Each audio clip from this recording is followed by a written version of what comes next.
feels like top of the morning here. I'm actually impressed. You guys are energized, you're present, you must be nourished. Yes. Yes, yum. So I had some thoughts of how this was going to go, and it's evolving.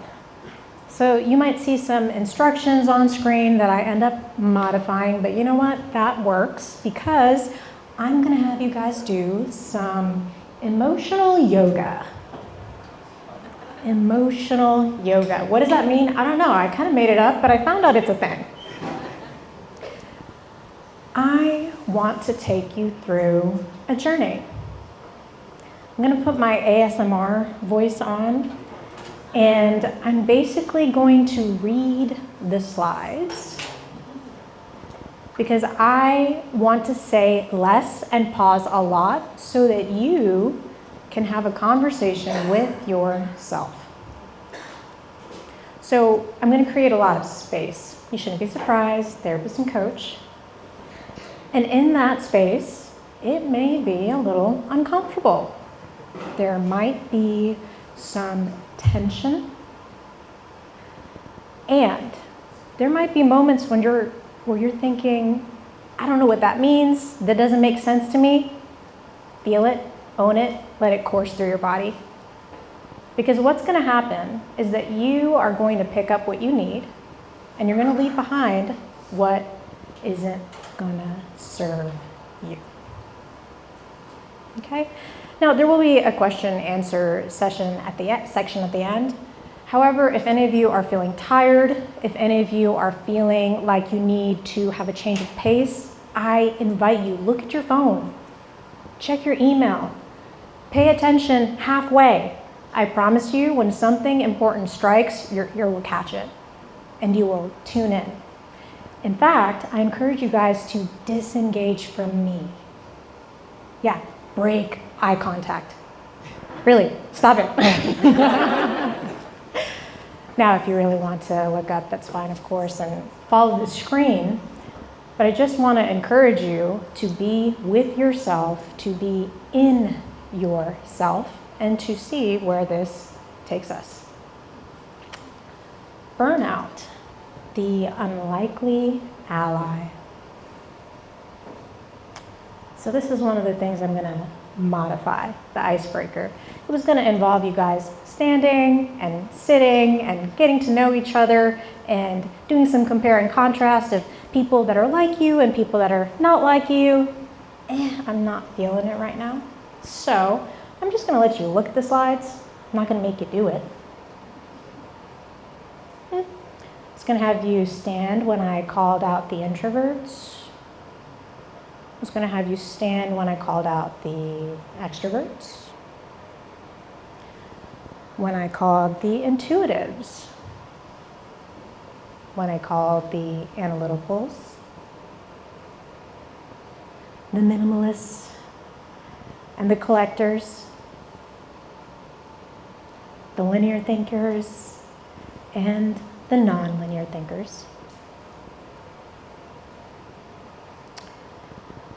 But you didn't have to stand to answer this question. How many of you, and silently to yourself, I don't need a response, how many of you felt like you could be both? And that maybe it even depended on the context. And it depended on the characters, and it depended on the conditions. Make sense? Owning that both opposites are true is what we call dialectics. Now, that's a really technical word. It can be a little bit intimidating. Don't worry about it. You're gonna see it in context, and you're gonna catch context clues, and you're gonna have a feeling for what it means, what it looks like. So don't worry about being literal, just be a sponge. See what sticks. Dialectics allow more than one thing to be true at the same time. I'm going to give you guys some examples. You can have fear and courage at the same time. You can be capable and need support. You can be competent and make mistakes. You can have a bad day and be a good person. Dialectics are about bridging opposing forces and navigating the tension.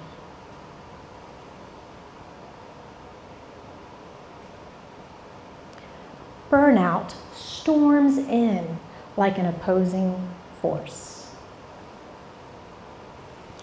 Without the right skills, it will be your greatest adversary. Coco knows. You need dialectics to confront burnout and understand what it's here to show you. Mastering dialectics is especially important if you're this kind of person who wrestles with these kind of things. Perfectionism, people-pleasing, procrastination, overthinking, and letting go of control. I call these the big five. And if you feel attacked, get ready, you're going to get ambushed some more. Also, if you identify with avoiding conflict, self-sacrifice, wearing multiple hats, hyper-awareness, self-sufficiency, and running damage control. When these patterns go unchecked, burnout comes knocking. I'm actually really glad that we had a definition of burnout, and I am going to redefine it. And I also love that to each their own. You're going to know what fits and what works and what makes sense for you. And so this is a little bit more of a nervous system, technical, a little bit analytical, but there's going to be some like story and relatability. We'll see how it lands, and maybe you guys can give me some feedback during the Q&A. Burnout is a system-wide shutdown where both the body and mind are unable to cope.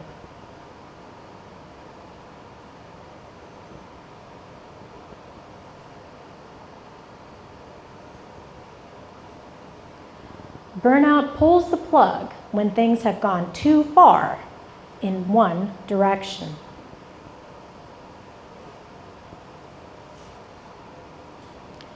It's not weakness, it's a system override. Familiar signals of system collapse. You've heard many of them already today. Just have a grab bag of 5. You guys can tell I have a thing for 5s. Sleep doesn't fix it. Brain fog won't lift.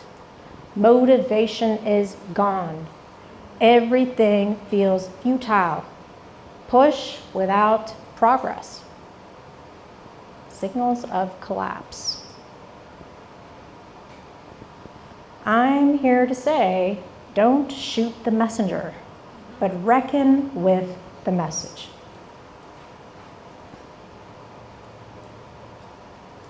Five dialectical tensions burnout is forcing you to reckon with. All right, guys, this is where it gets really juicy. I made some memes. They're not funny. I'm a therapist by trade. They're a little heavy, they're a little introspective. They make you think, but it gets the idea across. So let's not go for accuracy here. What I do want you to experience is, hey, when I hit the tree, what falls out of it? Okay, so when you get hit by this meme, how do you interpret it? How do you take it? What kind of dominoes do they set in your mind? And I am purposely not going to explain them, and it's okay if they don't make sense. Because again, this is a process. This is an experience, and what's for you will grab you. Hustle math. One of the things that burnout wants you to reckon with. The imbalance between effort and impact.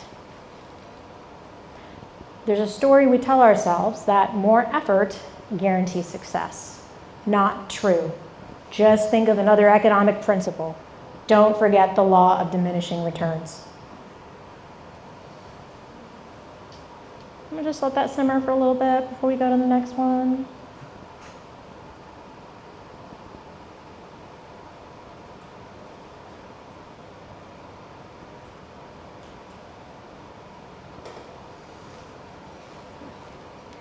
Toxic positivity.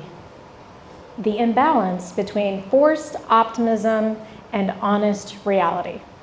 When you feel the burn, but you don't want to be a burden. It's fine, everything's fine, I'm fine.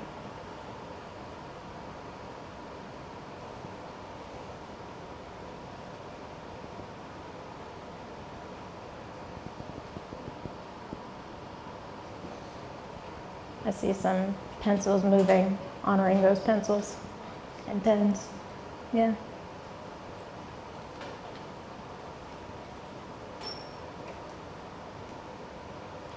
External validation, the imbalance between others' approval and self-trust.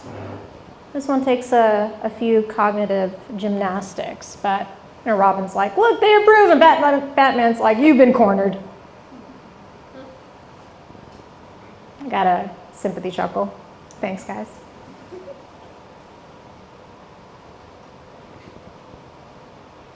Wrestle with what grain of truth might be there.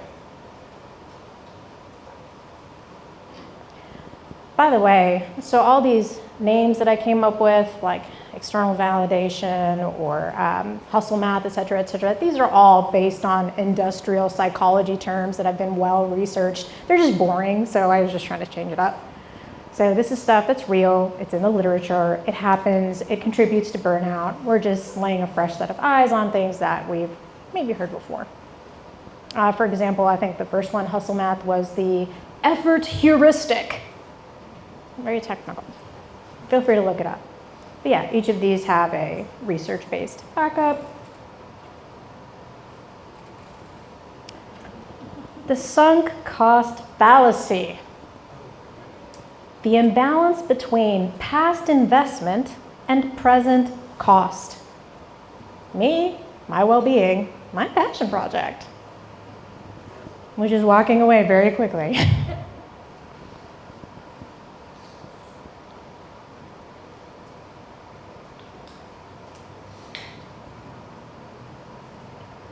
All right, I won't take you guys through these memes too much longer, just one left. Competing values. The imbalance between belonging and authenticity. That tension when you have to measure up, or hey, is it time to step back?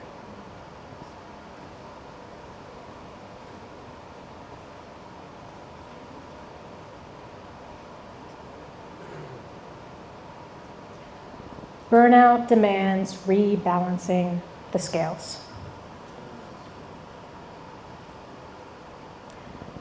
The scales between two versions of you, actually. Your anchored self and your expansive self. I'm going to leave this up for a minute so you can just soak that right up.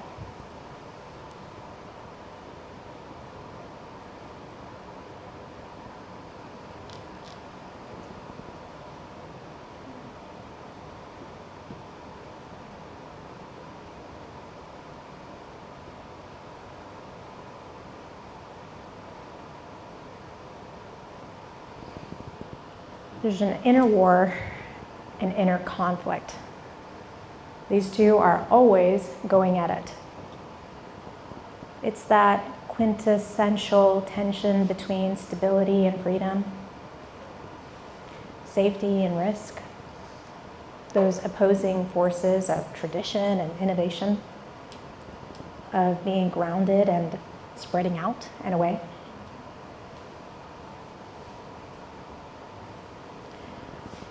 So in the spirit of dialectics, burnout isn't asking you to choose sides.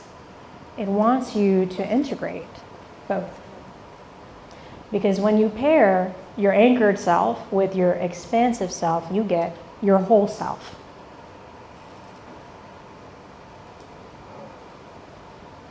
It's living at either extreme that ends up putting you into burnout. And yeah, you can go too far into the expansion, and you can go too far into the safety and security and stability. Stasis.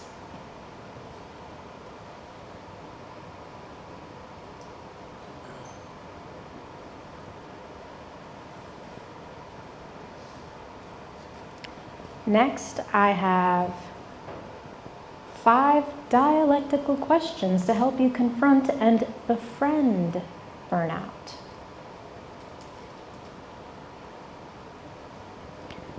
Okay, so these are cardstock, okay? I'm not saying that they move the needle or that they're gonna change your life. You need to be genuinely curious about yourself. You need to take a very close look at your life. You have to look at the facts, you have to look at the details. You have to come up with really relevant questions. These are just, stock questions, honestly, to give you an idea. But what's happening with these dialectical questions is they are trying to expand the frame. They're trying to pull you away from tunnel vision. Instead of just looking at part of the frame, we want you to look at the entire big picture. And so we're asking questions that peel back our awareness and open up our eyes and help us become aware of all the different moving pieces between our head, heart, and hands. But yes, these questions are neutering. I acknowledge that.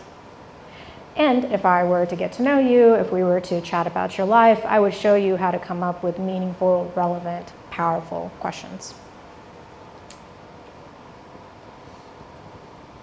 I'll still leave them up for a minute or so. Maybe they'll give you an idea of a better question you can ask yourself.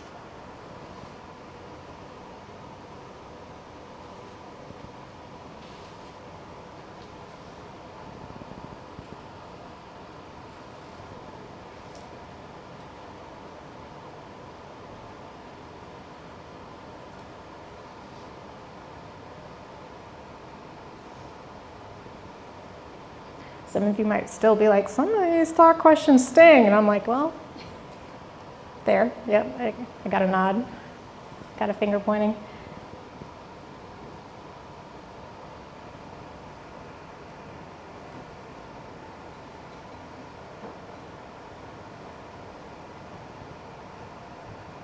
Told you it was going to be uncomfortable.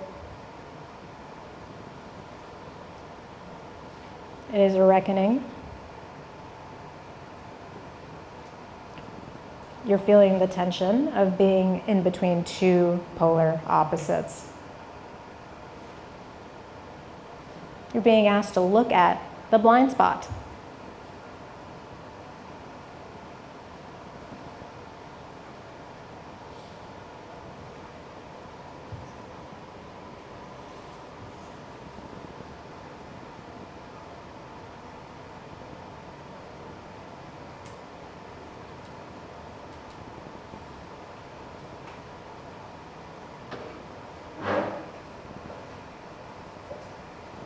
I see a lot of scribbling, letting the scribbles happen.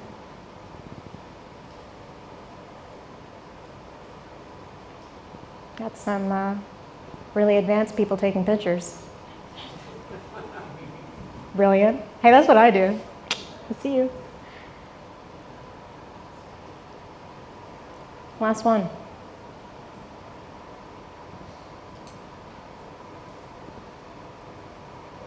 Oof. Oh, thank you. Thank you.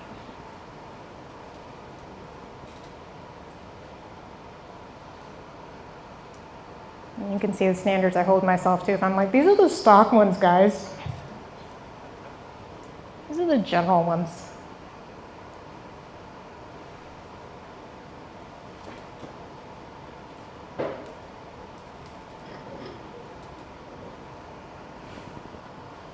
And I'm going to end with this. Burnout, the unlikely ally. Burnout is your nervous system's refusal to settle for a half-lived life. Your body isn't attacking you. It's demanding that you stop abandoning you. Pain and drain is the last language it uses after all other nudges to rest, reflect, and reset are bypassed. The question I leave you with today is, what if you considered its concerns instead of silencing it?